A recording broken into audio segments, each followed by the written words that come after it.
Saudara, akibat trafo terbakar menyebabkan 3 kecamatan di Aceh Tenggara gelap gulita karena listrik padam total. Adapun 3 kecamatan yang terjadi pemadaman listrik diantaranya Kecamatan Lawe Alas, Tanoh Alas, serta Kecamatan Pabu Rahmah.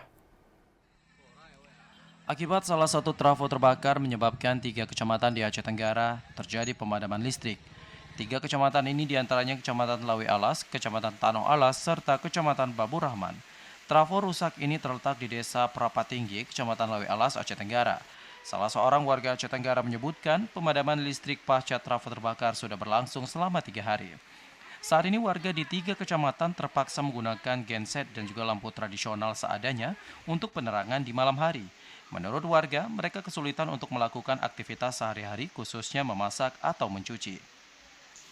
Untuk itu warga berharap kepada pihak terkait untuk segera melakukan perbaikan trafo sehingga warga kembali dapat menikmati aliran listrik serta dapat beraktivitas seperti biasa.